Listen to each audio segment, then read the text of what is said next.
Thanks to Father Paul Tracy, thanks to Tyler and everyone that supports the Center for Catholic Social Thought. Thanks to Mike Naughton and Program Director Michelle Rash at the Murphy Institute for Catholic for Catholic Law and Business at the University of St. Thomas for co-sponsoring, as well as Andrew Hansen at Anselm House at the University of Minnesota for co-sponsoring. I am thankful for the opportunity to get to meet Dr. Cavanaugh. We were at Duke about 15 years apart. I was there more recently. And we have the same doctoral director, and I've been reading his work for years, and this is the first day that I have met him. I recommend his work. The book that he will be giving us a part of today is called The Uses of Idolatry. Should you be interested, there are sort of coupons, discount flyers back there behind the food that will give you a way to get 30% off of the book should you want to purchase it. Go pick one of those up. So his writing is accessible and clear, and I once gave one of his books to a priest, Father Tracy, not Father Tracy, who said, this guy has got something to say, and so I think that that's true. But that's enough for me. I'm going to hand it over for one more introduction, I promise, and then we'll actually get to him. Mike Naughton is going to.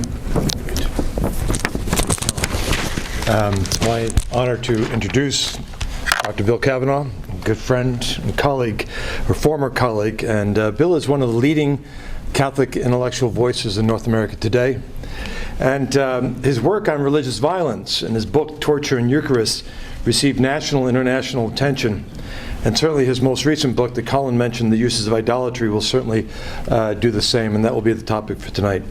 Dr. Cavanaugh is a professor of Catholic Studies and director of the Center for World Catholicism and Intercultural Theology. It's a research center in the Department of Catholic Studies at DePaul University. After receiving degrees from universities of Notre Dame and Cambridge, he spent 2 years working for the church in a poor area of Santiago, Chile, under the military dictatorship. Upon returning to the United States, he received his PhD, as Colin mentioned, from Duke University under a very prominent and very powerful director, Stanley Hauerwas. We hired Bill Cavanaugh at the University of St. Thomas, where he worked for 15 years. And one of the great mistakes of the University of St. Thomas is they didn't keep him. And while it was St. Thomas's loss, it certainly was DePaul's gain. He is married to a beautiful wife, Tracy, and they have 3 sons with great Irish names: Eamon, Finian, and Declan, right? Not only was Bill a wonderful colleague and good friend, he had a great influence at St. Thomas in so many different ways, and certainly had a great influence on the program that I'm part of called Catholic Studies. Bill invited me to lunch, and it was interesting. I remember the day. It was March 24th, around the year 2000. The reason why I remember it, it was actually the anniversary of the death of St. Oscar Romero. And he had a powerful question for me. He said, how are we going to live our life together as faculty? Right? How are we going to live our life together? And I looked at him and said, how? And he says, let's start a Catholic worker house. And I said, Bill, we got no money. We got no time. I don't know how we're going to do it. He goes, I think we'll do it. And of course, we did find somebody with money. His name was Terry Nichols, and he was one of our faculty members. And he bought a house on the west side of St. Paul, and it was called Casa Guadalupana. And it really came from Bill. And from that program actually came another program at St. Thomas that we now call Guadalupe Scholars. And it's one of our larger programs right now, and Bill Cavanaugh was the first director of that. And Bill is just an extraordinary man, because he certainly has a great intellect, but he's also a man of deep faith and a capacious heart.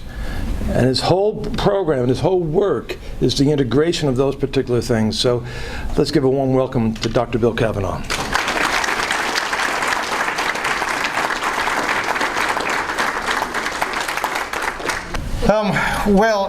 Gosh, after those introductions, I kind of feel like I'm at my own funeral or something. This was really It's really lovely to be here. I loved the Twin Cities.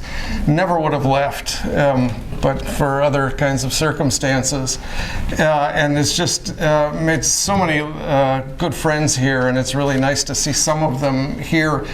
I have friends not only from St. Thomas, but there's Anne from St. Kate's. We were housemates in Chile, in Santiago. There's Kathy, a good friend from the parish. There's John and Suzanne from the dinner group that we had. There's Kia from our neighborhood, good friend of my kids as they were growing up.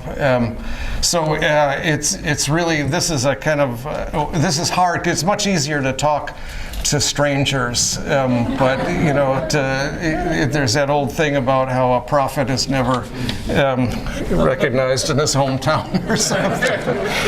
Anyway, so thank you for coming out. One story about the quality of a St. Thomas education that always stands out to me. I brought Finian, when he was about 3, to the Children's Museum, and there was a giant pickle there. There was a person dressed up in a giant pickle outfit, and I can't remember what that was for, but I brought Finian up and I said, Finian, say hello to Mr. Pickle. And Mr. Pickle says, hi, Professor Cavanaugh. It was one of the seminarians who took my class, and he ended up being a priest in the diocese. So anyway, so I'm going to start with 2 facts, and they're illustrated. I'm going to show you a slide. According to the first fact is, according to recent survey data, more people in the UK believe in ghosts than believe in God.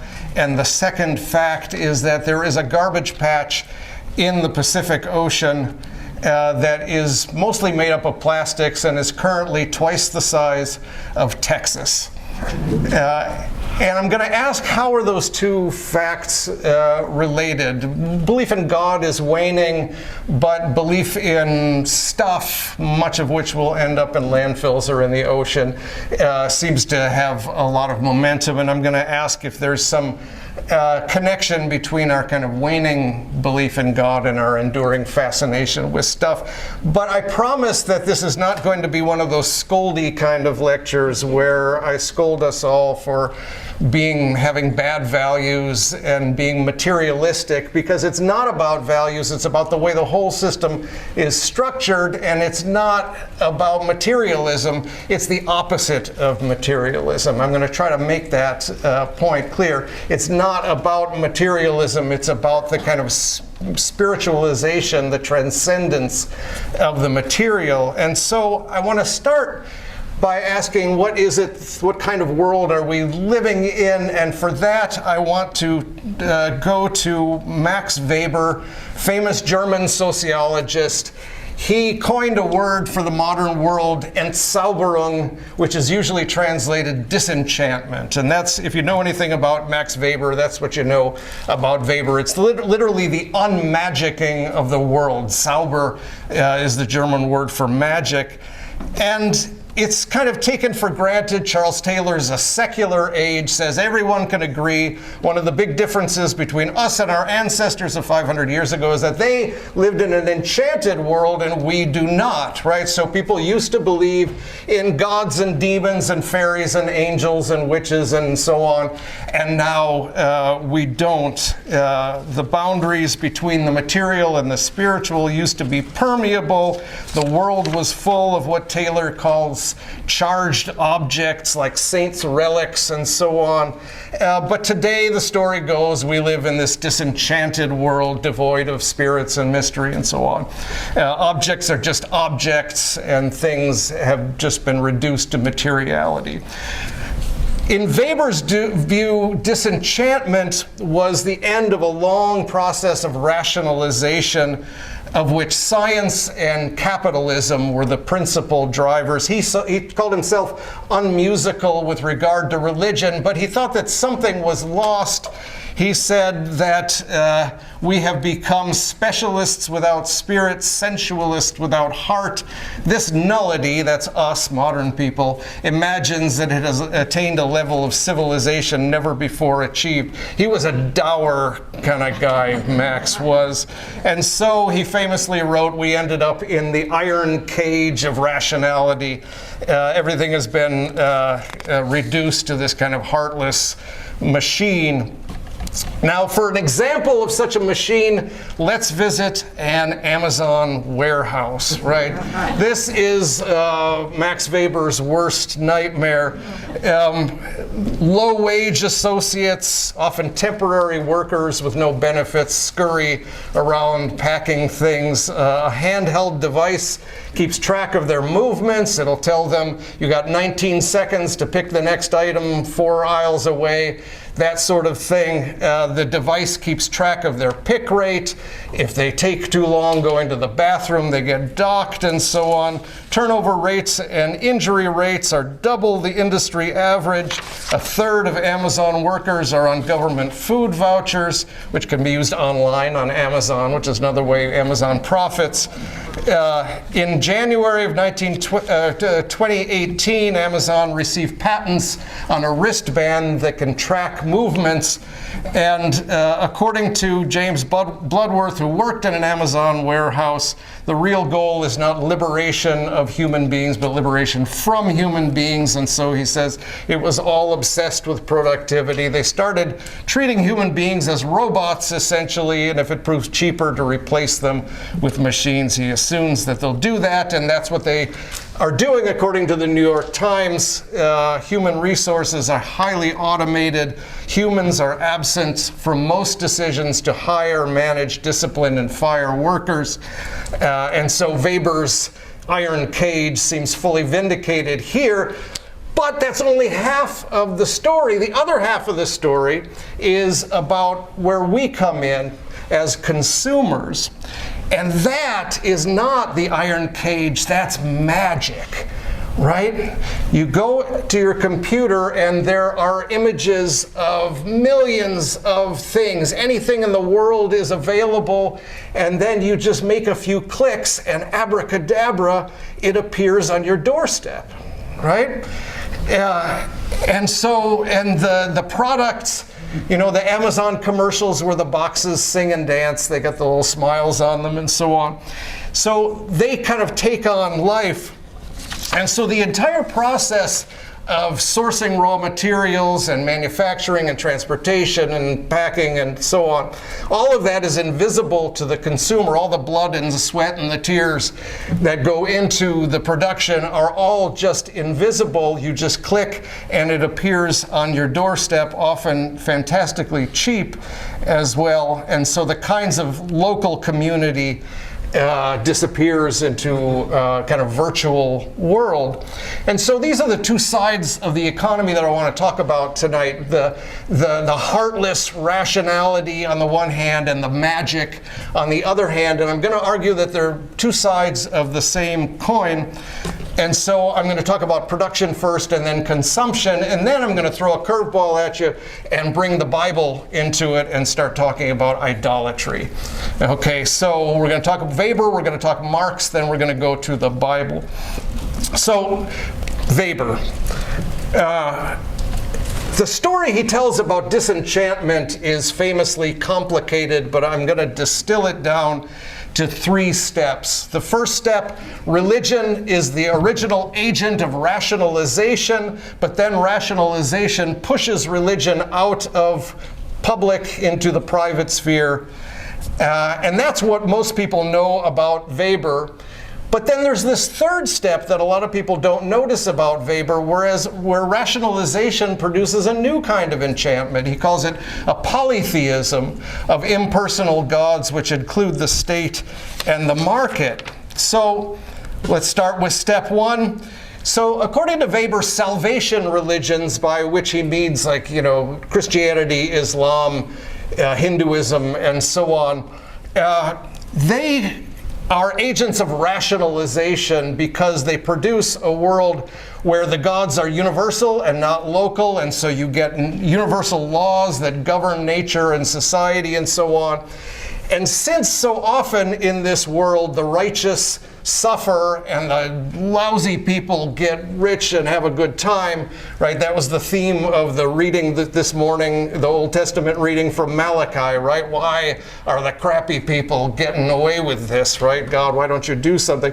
And so, according to Weber, salvation religions come up with an answer for this by presenting an other world, right? So the present suffering in life is explained by the sins that your ancestors committed or you did in a former life, or an afterlife is posited so that the guilty are punished and the righteous are rewarded. So this is how salvation religions are agents of rationalization. But the problem is then, this leads to step 2. Now you've got this other world, and now religion becomes otherworldly and eventually gets shoved into, out of the public sphere. And what you end up with is the worldly spheres of politics and economics and family and so on. And so salvation religions rationalize suffering. This leads to a split between this world and the other world, and eventually that split widens until you get left with this disenchanted, rationalized world governed by the science and the market and the state and so on. Now, for a lot of people, what they know of Weber ends there, with the elimination of magic from the world, disenchantment. But Weber takes a third step, and he calls it polytheism. And this, he says rationalization actually leads to polytheism. We urgently want to know what our lives are about. What's the meaning of this? And he says science can't answer that for us. The only question that's really important for us is what should we do and how should we live? And so he translates that question into, which of the warring gods should we serve? Or should we serve perhaps an entirely different god? And who is he? So polytheism is this result of rationalization. You can't, there's this divorce between fact and value, and you can't say what you should value, so you just got to choose a value. You got to choose a god, basically. And there's all of these gods that are given to us. The old gods are replaced by the new ones, things like the market and the state and so on. And so he says, we live as did the ancients when their world was not yet disenchanted of its gods, but instead of Aphrodite and Apollo and so on. We still sacrifice today, only the bearing of man has been disenchanted and denuded of its mystical but inwardly genuine plasticity, whatever that means. But the thing to notice is that he thinks that we behave the same way that the ancients did when they were sacrificing to their gods. And so he says, many old gods ascend from their graves. That was the title I wanted for the book, but Oxford University Press said no. Instead, they gave it a boring title instead. Many old gods ascend from their graves. They are disenchanted and hence take the form of impersonal forces. They strive to gain power over our lives, and again they resume their eternal struggle with one another. So in other words, Apollo has been replaced by capitalism. And gods is not just a casual metaphor. Weber thinks we always invent our gods, but then they kind of come to take power over us. So he writes of this tremendous cosmos of the modern economic order, bound to technical and economic conditions of machine production, and determine the lives of all the individuals who are born into this mechanism with irresistible force, right? And so we are dominated by the gods. Material goods have gained an increasing and finally an inexorable power over the lives of men as in no previous period in history. And this is 100 years ago. He's writing this in 1920. Now, Weber was a pessimist, unlike Marx and Nietzsche, who were optimistic. They thought, as soon as we get rid of the gods, everything's going to be all right. Then humans will rule and everything's going to be cool. Weber didn't think we could get rid of the gods. He says basically technology produces wonders, but we are subject then to what he calls lebende Maschine, living machines. There is no true God out there to save us from ourselves. And so, since there's no inherent order to the cosmos, we end up just being controlled by our own artifacts. And so, as Dr. Frankenstein, or as the monster says to Dr. Frankenstein, "You are my creator, but I am your master. Obey." Right? That's Weber in a nutshell, basically. So the gods have returned in another form to rule over us. In the political sphere, he talks about this with regard to the state. War, he says, out religions, religion, basically. War makes for an unconditionally devoted and sacrificial community that is better than anything a religion can do these days. Heroic communities, an ethic of brotherliness, etc. That's in the political sphere. In the economic sphere, he says, capitalism is the height of rationalization, and money becomes the most abstract and impersonal element that exists in human life.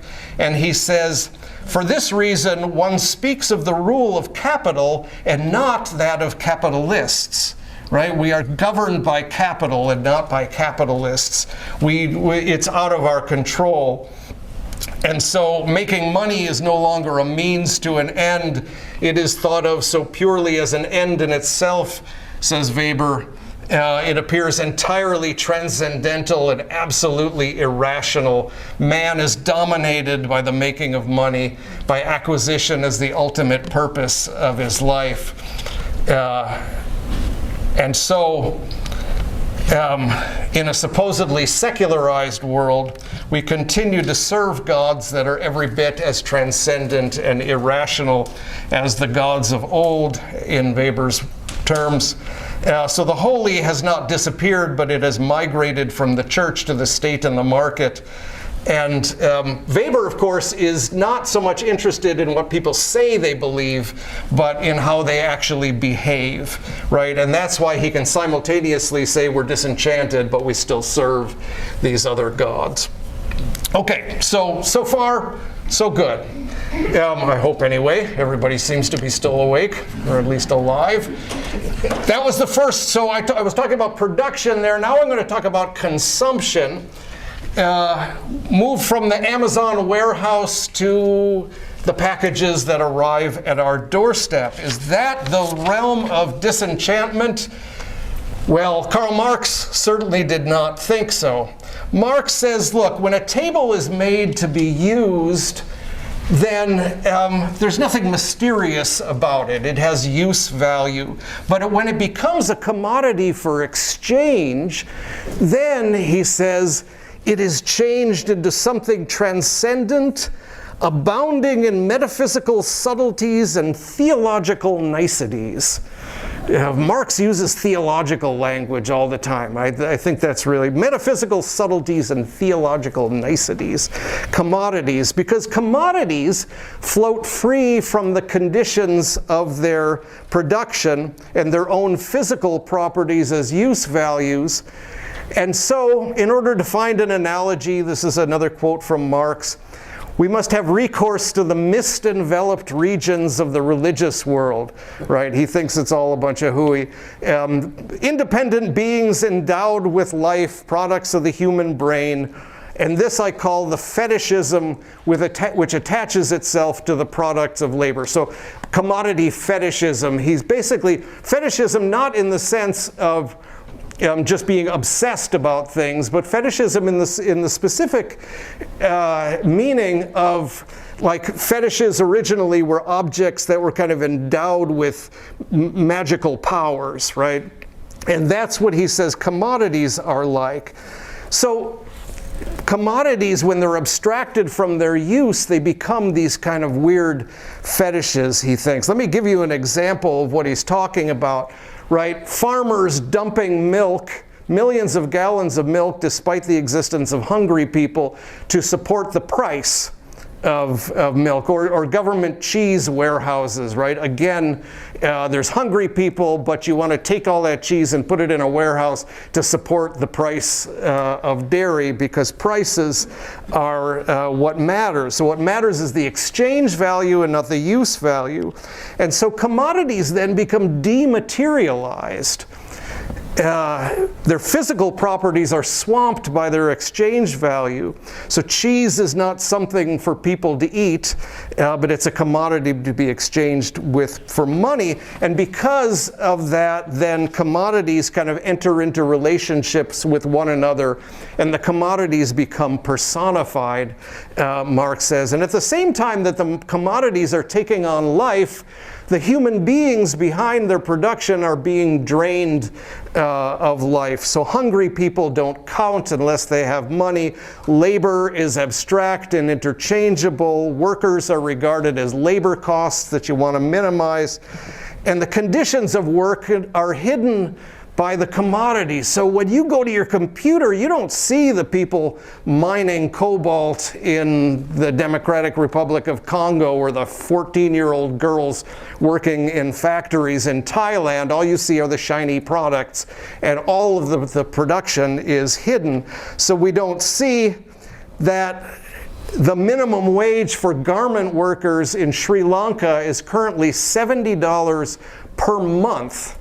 $70 a month. So the commodities are visible, but the humans aren't. So the commodities take on life while life is being drained from people. And so Marx uses biblical language. He talks about Moloch, the Canaanite god who devours human children. And this transfer of life from humans to products is captured by Eduardo Galeano's description of life under free market military dictatorships in Latin America in the 1970s and 1980s. Galeano said people were in prison so that prices could be free. And there's Milton Friedman meeting with General Pinochet.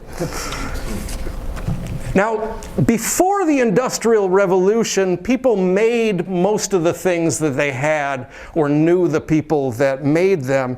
And so things were closely linked to their use value. But now we make almost nothing and we buy everything. And I'm not trying to romanticize the past. Poverty is nothing to be romanticized, right? But it does mark a really significant way, a change in the way that we deal with the material world. A huge change comes around in about the 19th century. Mass production means that there's all this stuff. The quantity of stuff in the world increases by 600% between 1850 and 1890. So with all this stuff, people need to be taught that they have wants that they did not recognize before, right? This is where the science of advertising comes about. So you look at the history of advertising, and it's really interesting to see what happens. So first of all, advertising in the 19th century, here is John Johnson, and he sells shoes. Right? It's informational. You want shoes and boots, you go to John H. Johnson's shop, right? By the early 20th century, though, advertising had come to be more about persuading than informing, but it's still tied to the actual shoes. So now you've got a lot of text here, and it's talking about the new production process. They invented the Regal Shoe Company in Boston invented a new last that makes it possible so that the part over to the arch of your foot doesn't wrinkle, etc. And it goes on and on. So it's meant to kind of tell you that the shoes convince you that the shoes are stylish, well-made, reasonably priced, etc. So some of this is intangible, your sense of fashion, but some of it is just is about the product itself. By the mid-20th century, you've got an even farther move away from the use value and more towards intangible things, spiritual aspirations like aspirations for freedom and sex and prestige and recognition. Check this shoe advertisement out from 1972. This, now, there is no use value appealed to at all. There's hardly any words here, right? All that text is down to 5 words. And Pavlov and Freud are behind this, right? You appeal to the unconscious, right? And the kind of pathetic male fantasies where if you buy these shoes, women are going to drop at your feet and all this kind of nonsense, right? We all think, of course, this doesn't work on us, which is why it works, right? Because we all think, it doesn't work on me, right? We all think that. And so the actual material objects really matter less than the fantasy world that is associated with them. And as the 20th century goes on, then brands become important. Brands become a way of marking one's identity. A corporate manager says corporate branding is about worldwide beliefs management. Beliefs management. And by the beginning of the 21st century, the shoe is gone. Right? The shoe has now vanished entirely, right? And all you have is this ridiculous kind of, aspiration to be the author of the world to come and so on. So this is what I meant at the beginning when I said it's not about materialism, it's the opposite of materialism. It's the vanishing of material things into this gaseous cloud of transcendence, right? And so Naomi Klein, who's very good on these things, says products are made in the factory, but brands are made in the mind. Liberated from the real world burden of stores and product manufacturing, brands are free to soar. Branding in its truest and most advanced incarnation is about corporate transcendence. And this applies to, you outsource the labor to Sri Lanka and you are the kind of branding gurus. And empirical research actually backs up Klein's claim here. There was a study done in the journal Marketing Science just a few years ago by teams of researchers from the US and Israel. And the studies were published as Brands, the Opiate of the Non-Religious Masses. And what they showed was that subjects with strong traditional religious ties were much less likely to choose name brand products for things that are used as forms of self-expression. So the authors conclude that brand loyalty functions as a substitute for traditional religion.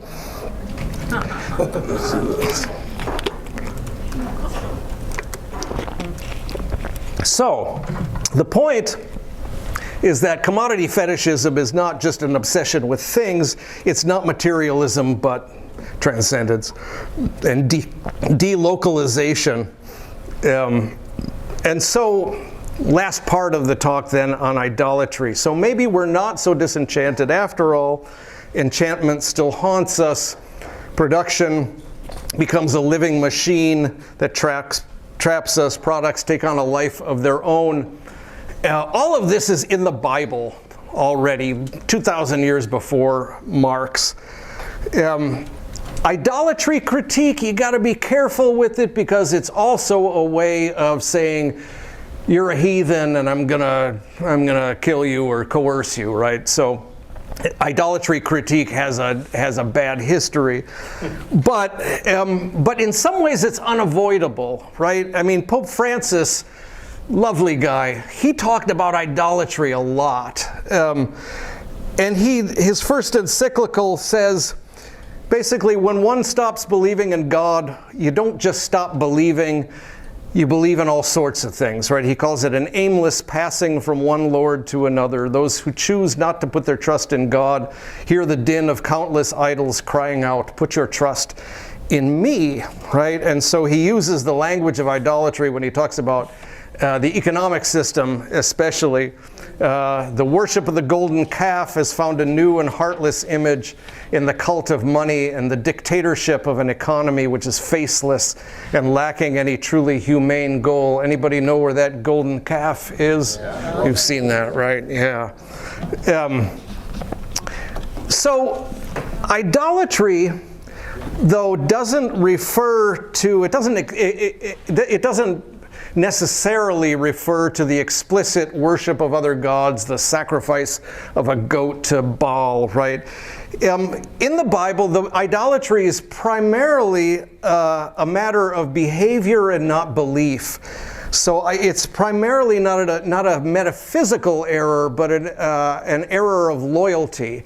And so the main images that the Bible uses for idolatry are adultery and political disloyalty. So adultery is in Hosea, where God tells him, marry a prostitute to symbolize the dalliances of Israel with other gods. And the political disloyalty is in 1 Samuel 8, for example, where the Israelites ask for a king to rule over them. And God says to Samuel, it's not you they have rejected, but me. They are now doing to you what exactly they have done to me, deserting me and serving other gods. So the king isn't explicitly worshipped as a god, but putting trust in the king is a type of idolatry. Note, though, that God does accept the existence of kings for the Israelites, but with a good deal of ambivalence, right? Because idolatry, in most instances, is on a spectrum, right? It's inordinate loyalty to material things. Well, when does that inordinate line gets crossed, right? How much money in your 401k is too much money in your 401k? It's oftentimes not easy. I mean, we're we're living in a material world, and I am a material girl, right? As Madonna says, right? We're material creatures. Material things are good. We need material things to live. Commerce is good, etc., right? So it's an inordinate amount of trust and loyalty. And so Isaiah says when the Israelites rely on Egypt and Egypt's military, that's a kind of idolatry. Or Paul criticizes those who said whose gods are their bellies, their mind are set on earthly things, warns against greed, which is the same thing as worshiping a false god, right? And so to speak of idolatry in this context, then, of material things is deeply biblical, and it means that in the Bible, idolatry is not just a religious thing, it's an economic and political thing as well. So Elijah's contest with the prophets of Baal in 1 Kings 18, it's not just about religion, it's also about politics. The word Baal means owner, and the Baalist kings have absolute ownership of property. Property is an alienable commodity under Canaanite law, whereas it's not in Israelite law. And so every generation has its own Baals that are kind of seeking to devour us. So the idea that we've become dominated by our own creations long predates Max Weber, right? It's right there in the Bible. So 1 Samuel 8 again, they ask for a king, and God says that's going to be a replacement for me. So Samuel says, all right, you want a king? I'll give you a king. Here's what the king is going to do. The king will take your sons for his your armies, and daughters as servants, confiscate their land and harvest and animals and so on. And finally, you shall be his slaves. This is a quote now. And in that day you will cry out because of your king, but the Lord will not answer you in that day. And so Jesus is drawing on this long tradition of idolatry as domination when he warns that you cannot serve two masters, God and Mammon, right? The Greek scripture leaves the word mammon untranslated here to kind of personify money as a god, one that demands service. So the idea in Marx 2 that these inanimate objects come alive by taking life from us, that's already there in the scriptures as well. In Isaiah 6, those who craft idols out of wood and stone become as deaf and dumb and mute as their creations, even while imagining that their creations take on life. In Isaiah 44, there's that thing where a man uses half a block of wood to cook his dinner and the other half to make a god to bow down to. And he imagines that the idol lives, but it's draining life from him. And so the narrator comments, all who make idols are nothing, and the things they delight in do not profit. Psalm 115, basically repeated in Psalm 135, their idols are silver and gold.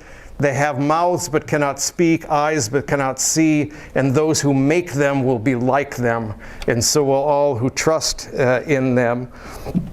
So again, the attribution of life to inanimate objects steals life from the humans who make them. So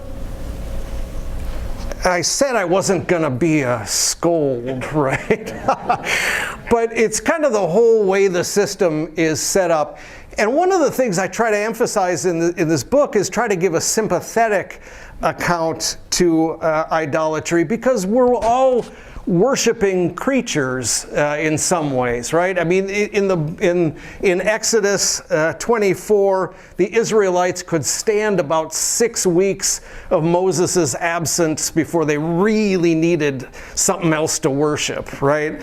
And the Book of Wisdom sees idolaters as searching for God, but we get bogged down in things. And the reason we get bogged down in things is because God has made the world beautiful, right? These people are little to be blamed, for perhaps they go astray while seeking God and desiring to find Him. For while they live among His works, they keep searching and they trust in what they see, because the things that are seen are beautiful. Right? We have a good God who has made a good world, and that's why it's so hard to worship an invisible God, right? Because we're material creatures and the material world is beautiful. And so Paul in Athens, in the book of Acts, in chapter 17, he's distressed to see that the city is full of idols, but he also sees the Athenians' idolatry as evidence that they're groping for God, they're searching for meaning. And so he says, God created everything and is in all things so that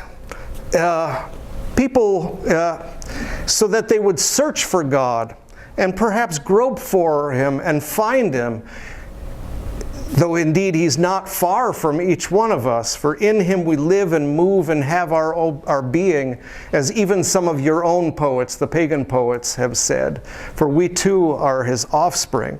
So there's a sacramental view of the world in this critique of idolatry, right? God can be found in the beautiful things in God's creation. So the last chapter of the book is on sacraments as a kind of antidote to idolatry. The problem is you're not supposed to kind of shun the material world in favor of God, but rather find God in all of the beautiful things, the things that are good in this world. And so I try to kind of work that out through a theology of the sacraments there.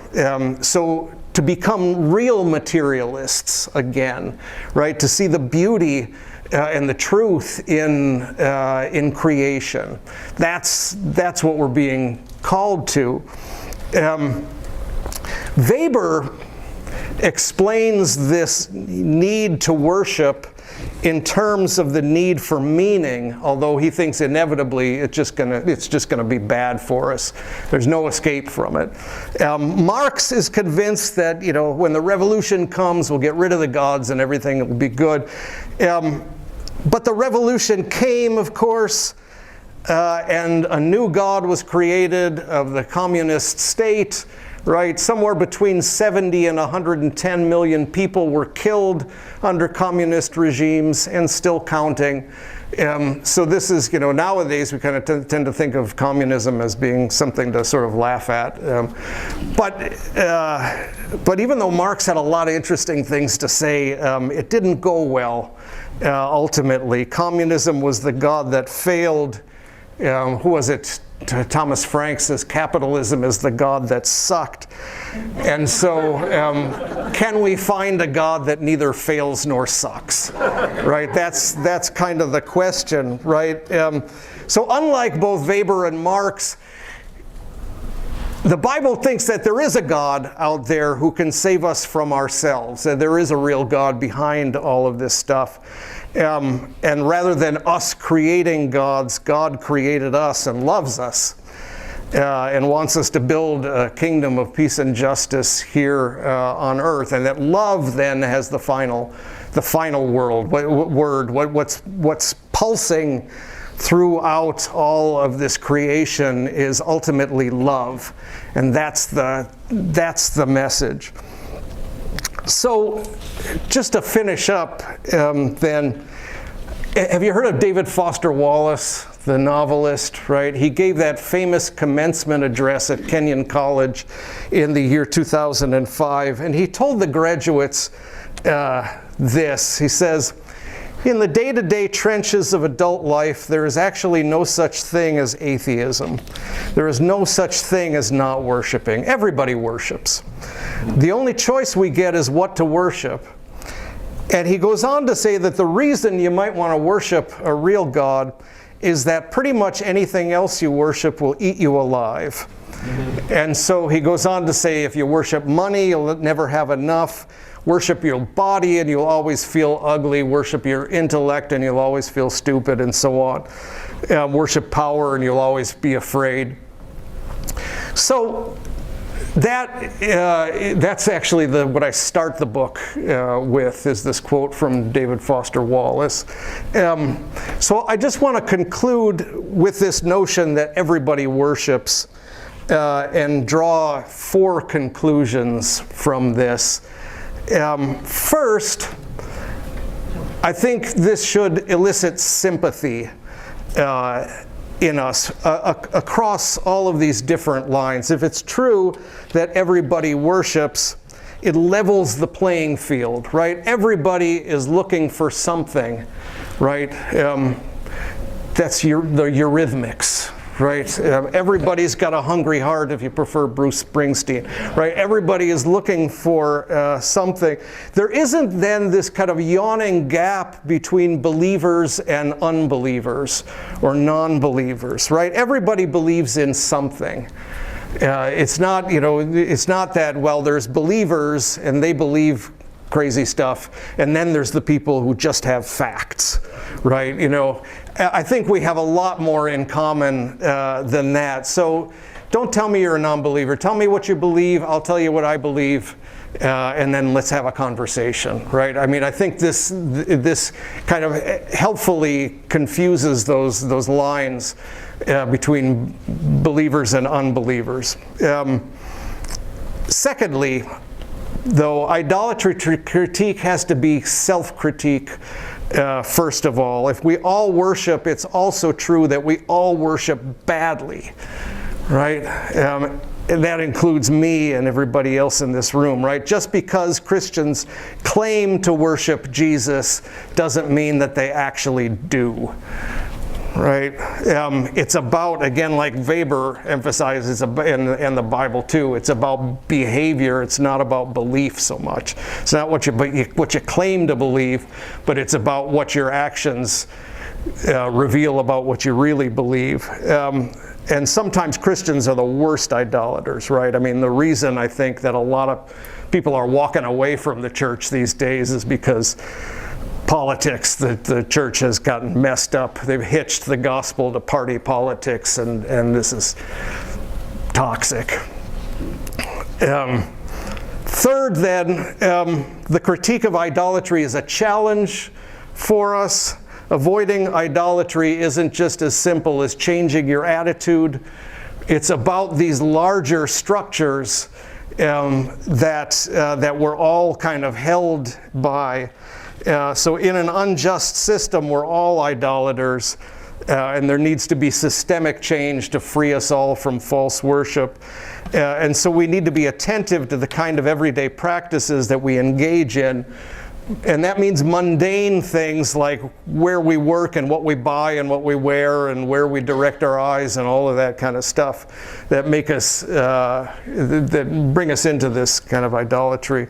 So boycotting certain types of businesses, I think, for example, but also creating businesses that Mike Naughton talks about, all the kinds of businesses that promote the common good and promote local economies and worker ownership and things like that.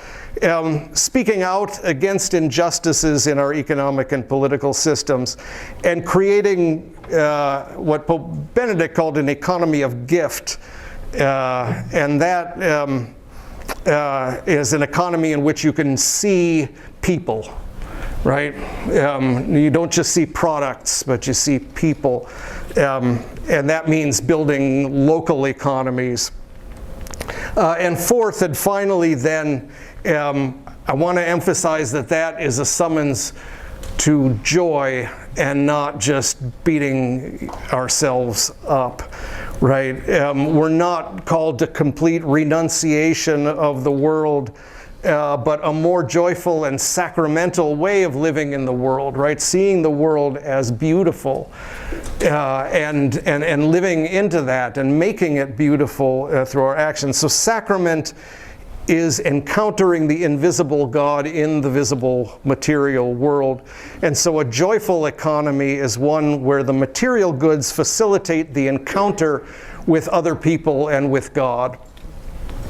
So there's joy at the farmer's market, for example, when the carrots that you buy are kind of embedded in these human relationships. You might pay a little bit more than you would at Walmart or on Amazon, right? But there's a kind of joyful moment there.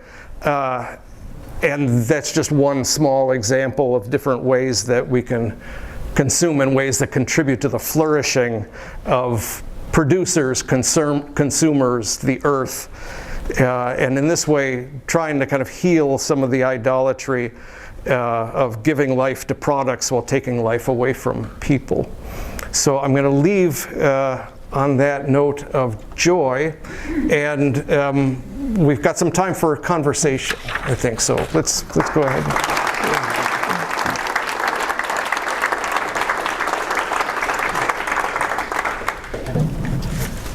Thank you, Dr. Cavanaugh. We do have some time for some questions.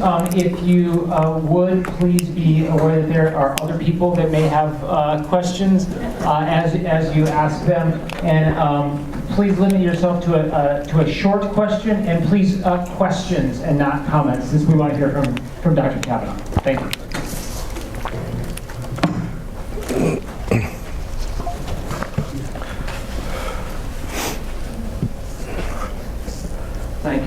Thank you for that. Maybe your talk is the answer, but another sort of analysis is one of distraction from distraction by distraction. Yeah. Right? And I wonder how you think about your story of seeing our world as a world of sort of consumerist and commodity transcendence, and how do you connect that and relate that to sort of analyses that see our world as a world that somehow keeps us distracted, keeps us shallow, keeps Yeah. us from thinking about the transcendent. Yeah. And I just wonder how your analysis, how you think about those two dynamics. Yeah, no, I think that's exactly right. There's so much to kind of remove us. Detachment is a kind of thing that I've talked about before, and detachment is that kind of detachment from. It's detachment from production. We don't make anything. It's detachment from producers. We don't encounter the people. It's detachment from products themselves because they have to be obsolete. We have to keep the consumption moving by not getting too attached to even the products themselves, right? And so one of the ways to do that then is just kind of following the shiny object, which we're constantly being led to do with increasing sophistication, right? By these, what do you call them? The what's that? Algorithm. Thank you, John. Yeah, the algorithms, right? The algorithm is another name for God these days, right? The all-knowing being that sees inside of us and you know wants us to act a certain way. And in this case, it's to buy things. But just the simple kind of thing, the way that our phones you know, keep us from one another. I was really struck. You remember a couple of years ago, it was the Oscars, and I think it was Jimmy Kimmel was hosting, and he brought a group of tourists who didn't know that they were going to be, and brought them in to the actual Oscars ceremony. Do you remember that? And what did they do? So you bring these people in, these kind of ordinary people, and they didn't know that they were going to be crashing the Oscars ceremony. So you bring them in, and there, sitting in the front row, is Brad Pitt and Meryl Streep and all of these other celebrities. What do? Instead of like reaching out to shake their hands and connect with them, all of them were doing this, right? They were all kind of recording it, just kind of, there's Meryl Streep right there, and I'm going, because you gotta. So it's just this way of distancing ourselves from life, right? From the material world. I mean, that's one of the ways in which we live in such a dematerialized, delocalized, unbodily kind of world. Yeah, so absolutely. Thank you.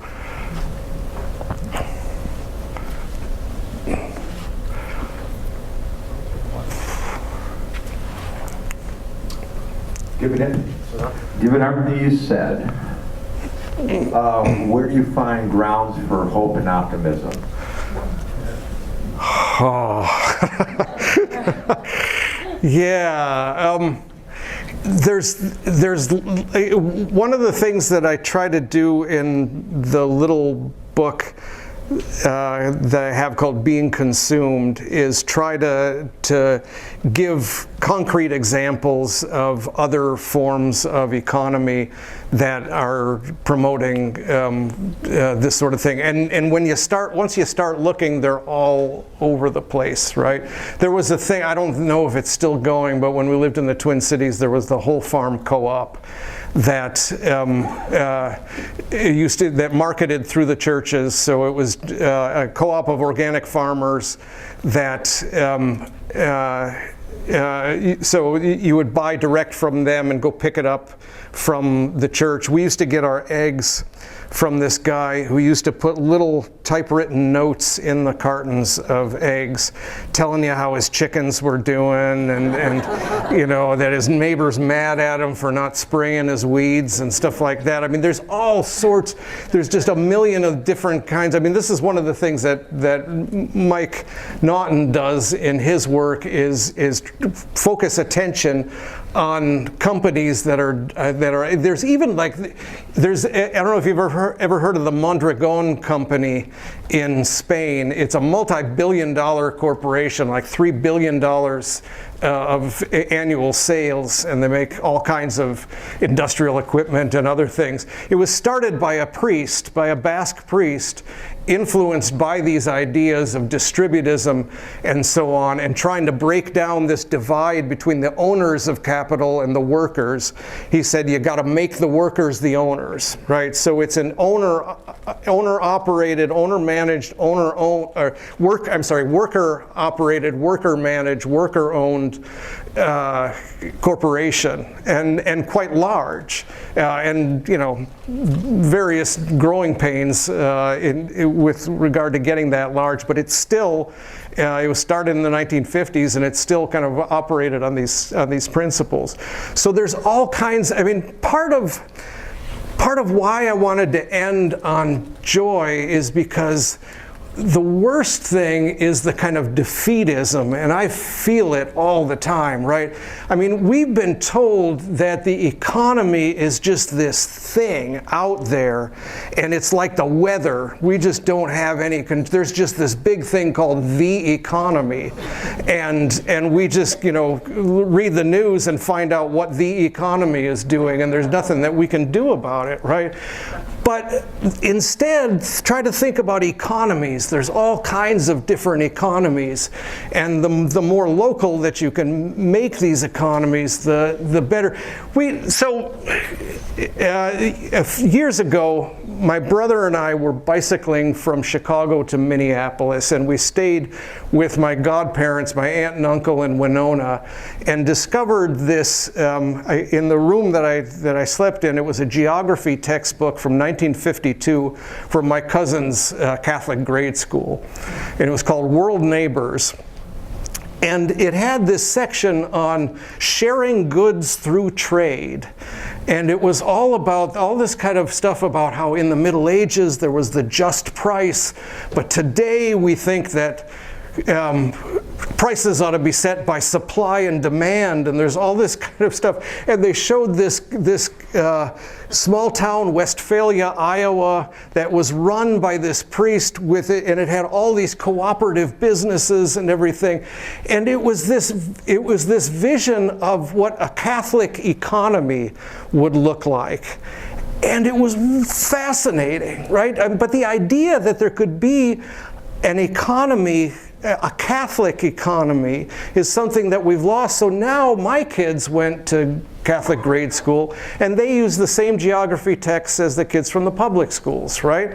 Nothing wrong with public schools, right? But the idea that you could do something different, right? The idea that there's not just the economy here, but there's Jewish economies, and there's socialist economies, and there's Catholic economies, and all of these different possibilities is just something that we've sort of lost. And so we've become so passive in so many different ways. And so what I'm trying to kind of emphasize is the possibility that there's other things that you can do, and that people are doing kind of all the time. Sorry, that was a really long-winded answer to your question. We were asking you to keep the question short, and here I am. Yeah. Anyway.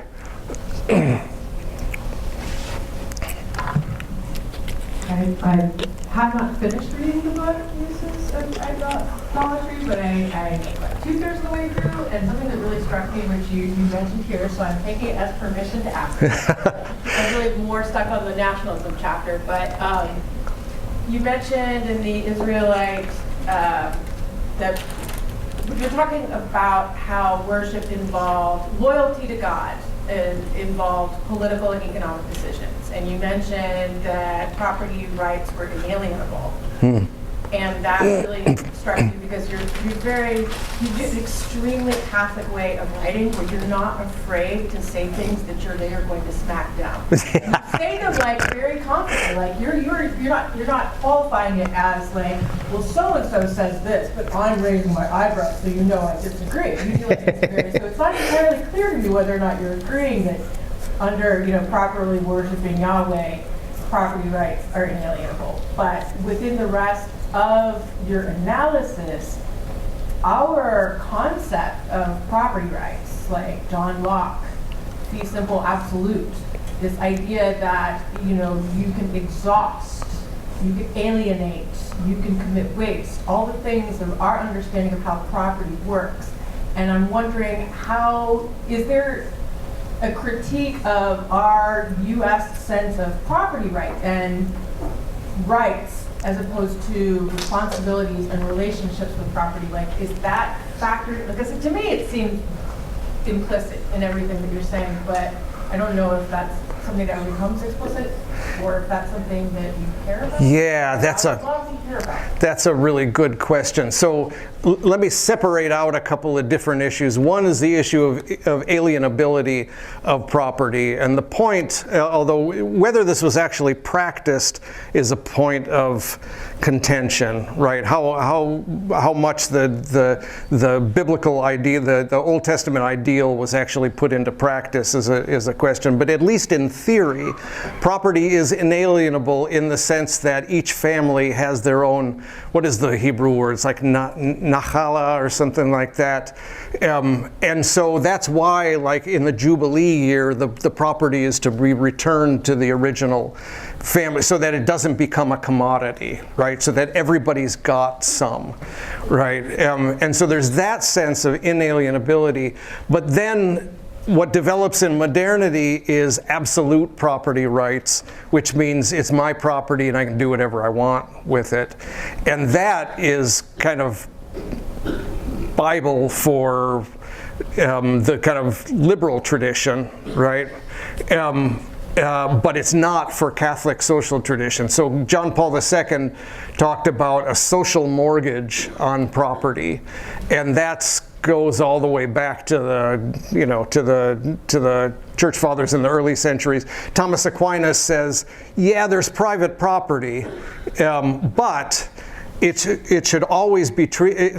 So he distinguishes between property ownership and property use, and he says in ownership, private property is a good. People take care of their own stuff better than they would if it was communal property. The example I use for that when I'm teaching it to undergraduates is the refrigerator in your house that you share with your other housemates, right? If it's nobody's job to clean the refrigerator, then the refrigerator gets really nasty very quickly. But he says, but with regard to use, property should be regarded as common so that you communicate it to others in their need, right? And that is picked up, that's this idea of a social mortgage. You don't own your property outright. You owe it to, you have to use it for the benefit, especially of those who are the most poor and the most marginalized and the most vulnerable. And that, I think, is a bedrock proposition of Catholic social teaching, is that there is no absolute right to property. It's always a social, mediated through social purpose, through the common good, especially for those who are most in need. Yeah. Does that good? Follow-up question, just the Vatican notice. Say what? Follow-up question, just the Vatican notice. Oh, heck yeah. Yeah, no, it's all over.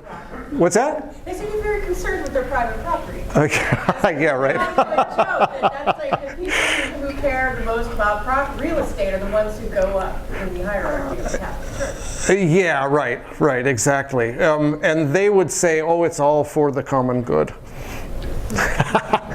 Whether it is or not is another question, right? But in theory, right, then, right, this is what we used to say in, yeah, that's right. We used to say that in graduate school all the time. It's like, oh, sure, it works in practice, but how does it work in theory? Right?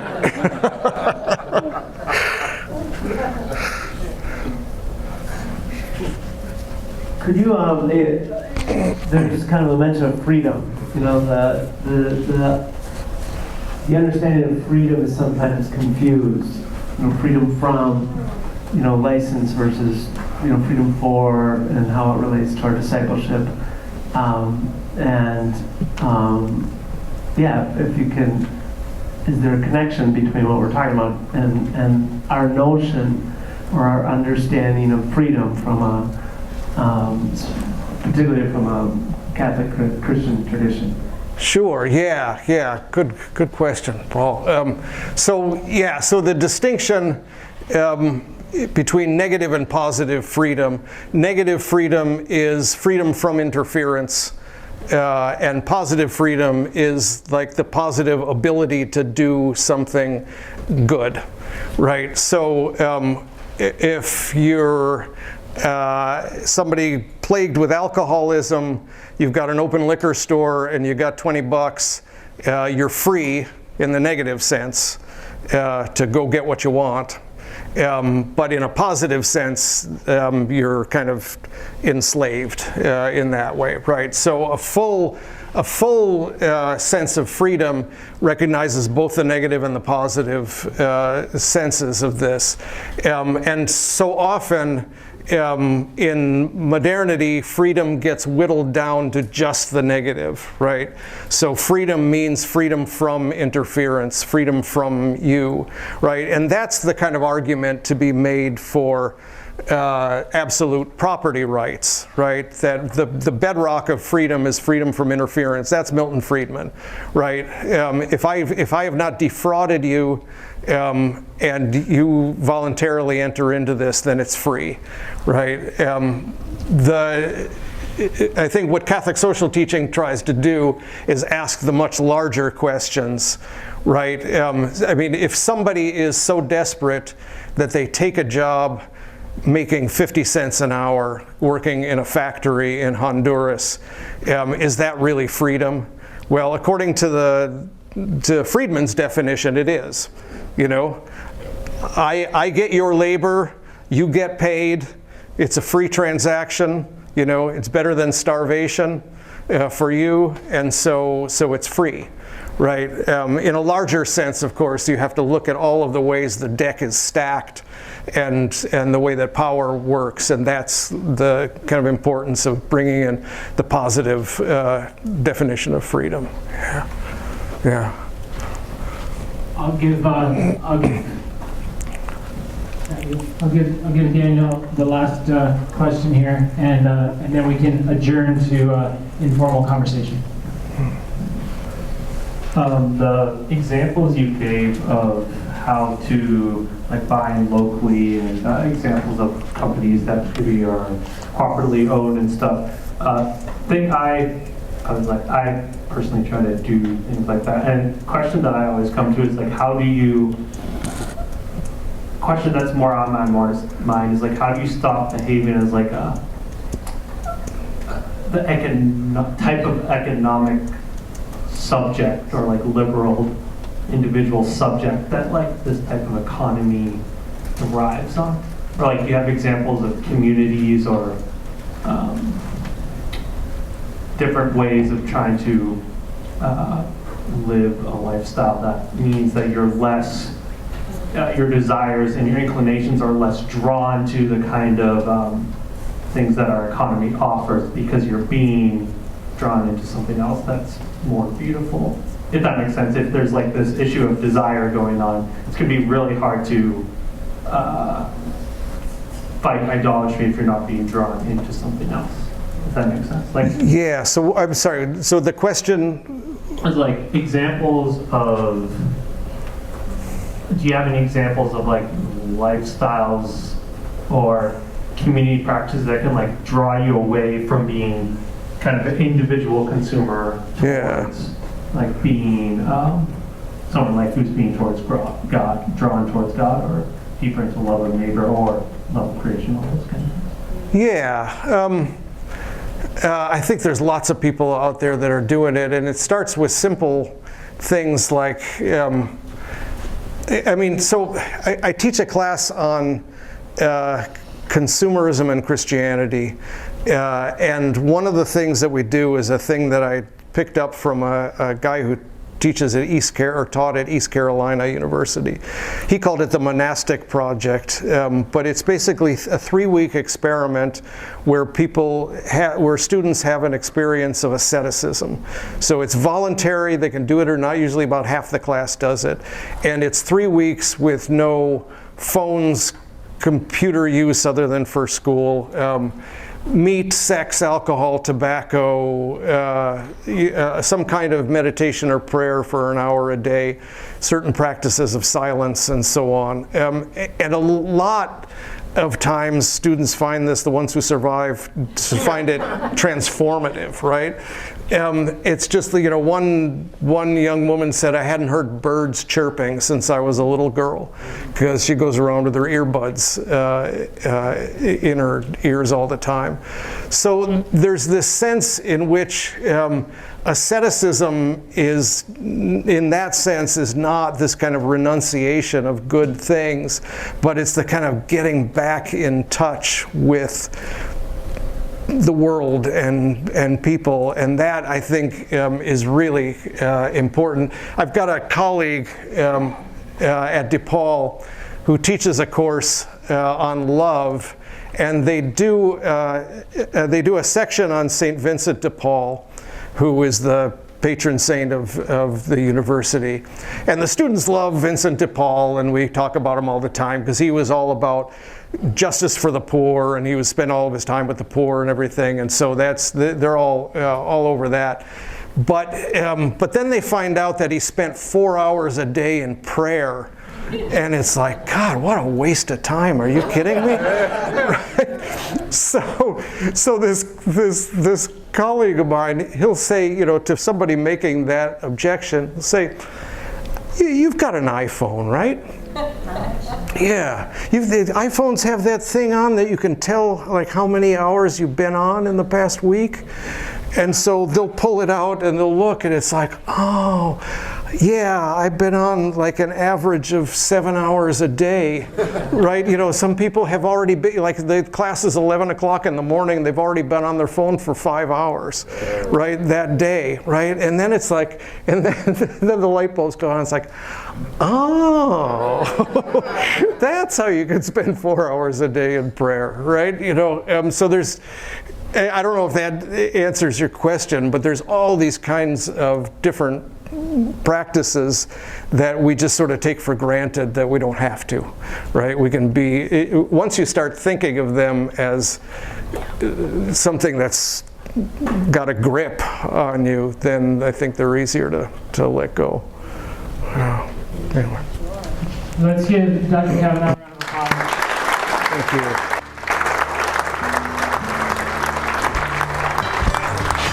Thank you.